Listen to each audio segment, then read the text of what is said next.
जिसको याद हो वो ऊंची आवाज में दुरूद पाक पढ़ ले।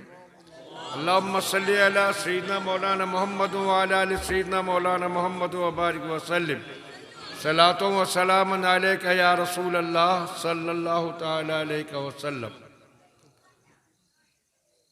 हजरात, ये जश्न दस्तारे हिफ्ज के सिलसिले में जलसा सजाया गया। मदरसे का नाम है क्या?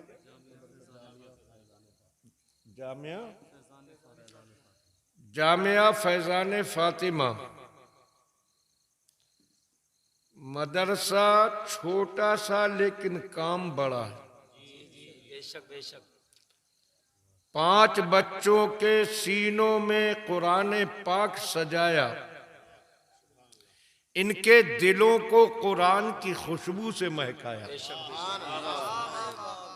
ये 5 आपके सामने मौजूद हैं और हकीकत यह है कि बच्चों के सीने में पूरा कुरान सजा देना ये मामूली काम नहीं, बहुत बड़ा कारनामा। बोलिए आप क्या बोलते हैं सुन्नी लोग जलसे में? जरा सब बोलिए क्या बोलते हैं। माशाल्लाह, ऐसे ही थोड़ा बोलिए तो लगे कि इस वक्त भी आप सुनने के इरादे से बैठे। जरा सोचें, एक तरफ पूरी दुनिया के बातिल परस्त इस कोशिश में लगे हैं कि किसी तरह कुरान को मिटा दिया जाए, मिटा न सके तो घटा दिया जाए।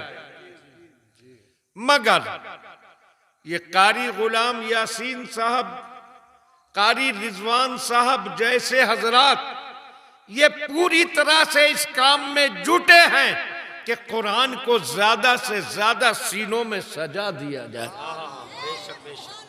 कौन मिटाएगा कुरान? आज तो कुरान के मानने वाले और कुरान के जानने वाले, कुरान पाक पर ईमान रखने वाले बेहिसाब हैं दुनिया में। कुरान की तो तारीख यह है कि जब आमिना के लाल ने इस दुनिया में कुरान का चिराग रोशन किया था, कौन था उस वक्त आपके साथ? न कोई साथी था, न कोई हामी था, न कोई मददगार था, न कोई पुष्ट पनाह था। और दुनिया की जितनी बातिल परस्त ताकतें थी वो इस बात पर उतर आई थी कि हम इस कुरान पाक को आगे बढ़ने नहीं देंगे। बातिल की आंधियां उठी थी कि कुरान के चिराग को बुझा दिया जाए।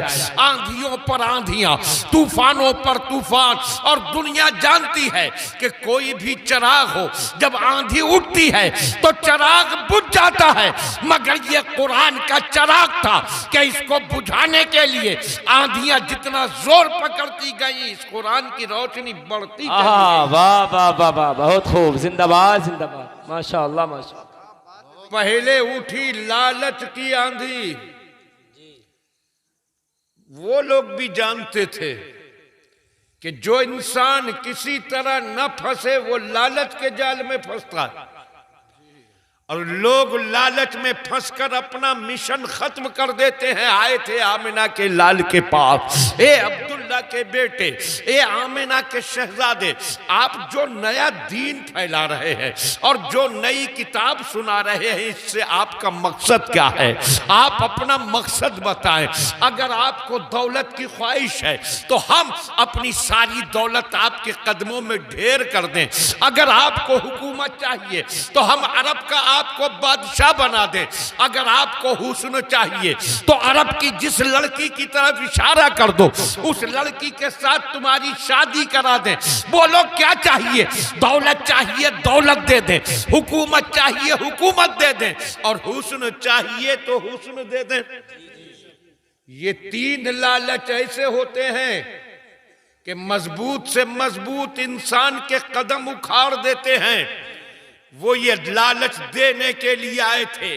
वो अपनी लालच की फहरिस्त सुना रहे थे और हकीकत मुस्कुरा रही थी। ए मक्के वालों, तुम्हारी अक्लों पर पर्दे पड़ गए हैं। तुम दौलत का लालच देने किसे आए हो जिसकी शान ये है कि वो जहां ठोकर मार दे वहां से दौलत के दरिया। बेशक बेशक, जी जी, बहुत खूब। बोलिए सुभान अल्लाह, सब मिलकर बोलिए। खुद इरशाद फरमाया, अगर मैं चाहूं तो ओहुद पहाड़ सोने का बनकर मेरे साथ चले। ये आका फरमा रहे हैं, अगर मैं चाहूं ओहुद पहाड़ मदीने का बहुत बड़ा पहाड़ है, वो पूरा सोने का बनकर मेरे साथ चले। और जो सरकार को अपना जैसा बशर कहते हैं वो एक डेले को सोने का बनाकर दिखा दे।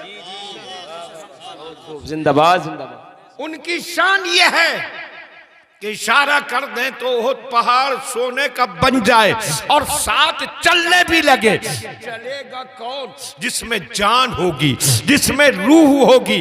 गोया का ऐलान फरमा रहे हैं कि अल्लाह ने मेरे चाहने को वो हैसियत अता फरमाई है कि मैं पहाड़ जो पत्थरों का ढेर है, अगर उसकी तरफ इशारा करूं तो वो सोने का भी बन जाए और जानदार बनकर मेरे साथ चलने भी लगे। वाह वाह वाह, नारे तकबीर, नारे रिसालत, मजहबे इस्लाम, मसलके आला हजरत, शाने मुस्तफ़ा, अल्लाह मुख्तार साहिब क़िबला, नारे तकबीर। जिसकी शान ये उसे दे रहे हैं दौलत का लालच, और दे रहे हैं हुकूमत का लालच किसे? जिसका एक इशारे करम दर दर के भिखारी को वक्त का बादशाह बना दे। उनको दे रहे हैं हुकूमत का लालच जिनकी एक निगाहे करम से लोगों की जिंदगियां बन जाएं और खाके जिल्लत पर पड़े होकर तड़पने वाला एक इशारे करम में तख्ते हुकूमत पर नजर आने लगे। बेशक बेशक, बहुत खूब। ये सरकार की शान तो बहुत बड़ी। अब सरकार की बारगाह के गुलामों को देखें। जिस वक्त में गोपी के सहराओं से तातारियों का फितना उठा, चंगेज खां और फिर उसके पोते हलाकू खां ने पूरे आलम इस्लाम को खून में नहला दिया। न खिलाफते बनु अब्बास उसने बाकी रहने दी थी और न सल्तनते खवारजम रहने दी। बड़ी बड़ी हुकूमतों को उलट डाला, जमीन को मुसलमानों के खून से रंगीन कर दिया, कुतुब खाने जला दिए, मस्जिदें शहीद कर दी, मदरसे तोड़ दिए, उलमा को जिबा कर दिया, अवाम का कत्ले आम किया, तबाह कर दी पूरी सल्तनते इस्लामिया और पूरी खिलाफते बनु अब्बास। मगर हैरत होती है कि उसी दौर में हिंदुस्तान में शमशुद्दीन अल्तमश ने मामूली जो हुकूमत कायम की थी, हिंदुस्तान में इस्लामी हुकूमत की बुनियाद डाली थी, वो तूफान इस हुकूमत को कोई नुकसान नहीं पहुंचा पाया। इधर रुख ही नहीं कर पाया, इधर का इरादा भी करता था वो तूफान तो इरादे बदल जाते थे। हैरत होती है कि आखिर इस छोटी सी हुकूमत जो नई कायम शुदा थी, इसको क्यों ना तबाह कर पाया वो चंगेजियों का तूफान। तो पता चला कि इसकी वजह क्या थी। एक दिन 4 औलियाए किराम तशरीफ फरमा है एक जगह, जिनमें सरकार गरीब नवाज भी है और ख्वाजा कुतुबुद्दीन बख्तियार काकी भी है। 4 वली, और यकीनन उस जमीन की किस्मत पर आसमान भी रश्क करता होगा जहां ऐसे वलियों का इज्तिमा होता होगा। इतने में एक बच्चा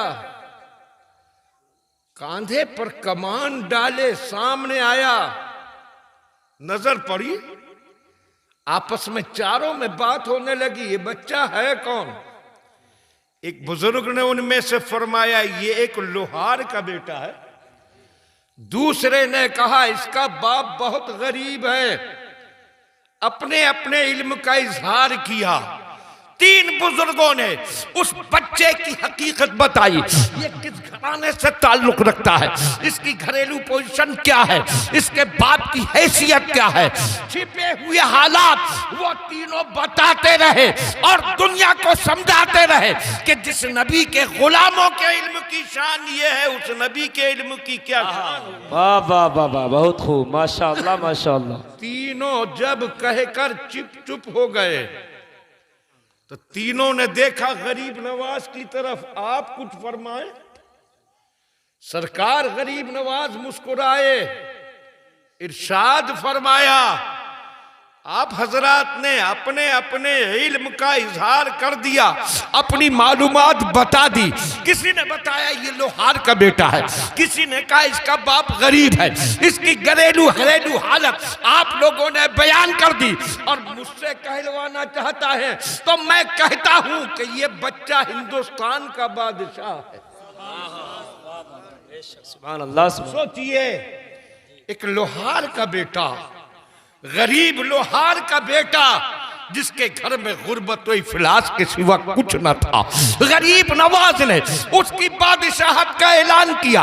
और दुनिया ने देखा कि कुछ दिन के बाद वो शमसुद्दीन अल्तमश के नाम से हिंदुस्तान के तख्ते हुकूमत पर बैठा।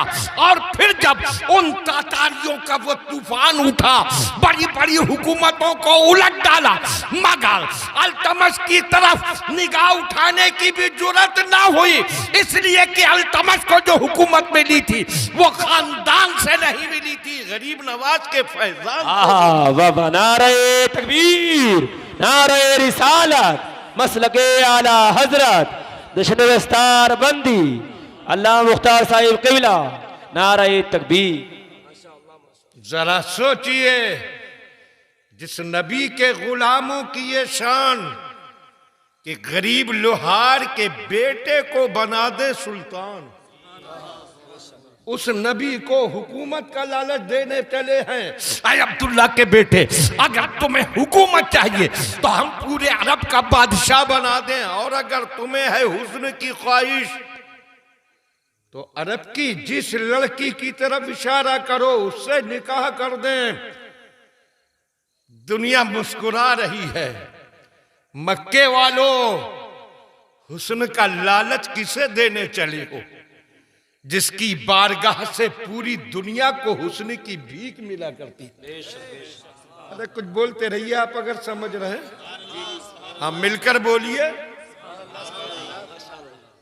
और बात हुई हसीन से हसीन लड़की के साथ शादी कराने की, तो तुम भूल गए जब हमारे आका की शादी का वक्त आया था, निकाह के लिए रिश्ते आने लगे। किसके पास? वालिद के पास। वालिद तो दुनिया से उस वक्त चले गए थे जब आका माँ के पेट में जलवागर थे। माँ के पास रिश्ते आते थे। माँ भी तब चली गई थी जब आका 6 साल के थे। दादा के पास, दादा भी रुखसत हो गए थे जब सरकार 8 बरस के थे। तो रिश्ते किसके पास आ रहे थे? चाचा अबू तालिब के पास। आपके चाचा अबू तालिब, इसलिए कि सरकार उन्हीं के घर रहते थे, उन्हीं के पास रहते थे। दुनिया कहती है कि अबू तालिब ने सरकार को पाला, मगर मुख्तार कहता है कि अबू तालिब से भी तो पूछो कि किसने किसको पाला। जब सरकार अबू तालिब के घर आए तो आप उनकी बकरियां चराने जाने लगे, कभी चचेरे भाइयों के साथ, कभी तन्हा। आने में देर भी हो जाती, खाने का वक्त होता बल्कि देर होने लगती। तो आपके चचा अबू तालिब ने घर में एक कानून बना दिया था कि जब तक अब्दुल्ला का बेटा दस्तरख्वान पर न बैठेगा खाना किसी को न मिलेगा। देर कितनी ही हो जाए, भूख किसी को कितनी ही लगे, कोई कितना ही खाना मांगे, मगर जब तक आमना का शहजादा दस्तरख्वान पर आ नहीं जाएगा खाना कोई नहीं पाएगा। जी जी।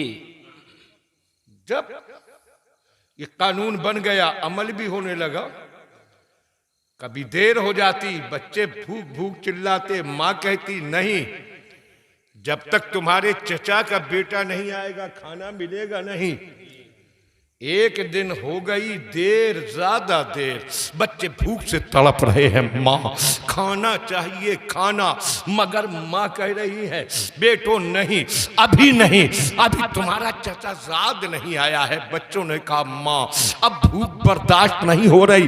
तो माँ ने कहा फिर बात करो अपने बाप से कि तुम्हारे बाप ने ये कानून बनाया है। बच्चे पहुंच गए अबू तालिब के पास, अब्बा जान आपको उनसे जितनी मोहब्बत है उससे ज्यादा मोहब्बत हमें है, मगर मोहब्बत का ये मतलब नहीं कि उनकी वजह से हमको भूखा रखा जाए। अब्बा जान आपने कानून ऐसा बना दिया है कि जब तक वो नहीं आते हमें खाना नहीं मिलता। आज इतनी देर हो चुकी है, वो अभी तक नहीं आए हैं, भूख हमारे लिए नाकाबिले बर्दाश्त हो चुकी है, अब हम बर्दाश्त नहीं कर पा रहे।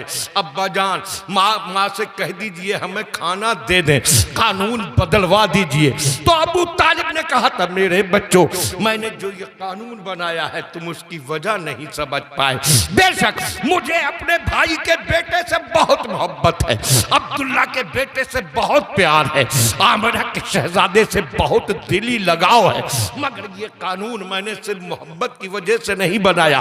तुम जानते हो हम कितने गरीब हैं, हमारे घर में कितनी मुफलिसी है, हमारे घर में कितनी तंगी है, कभी हमारे घर इतना खाना नहीं बन पाता कि हम सबके पेट भर जाएं।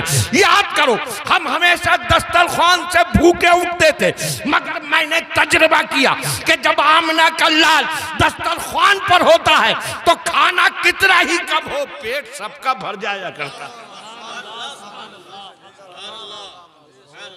इसलिए मैंने ये कानून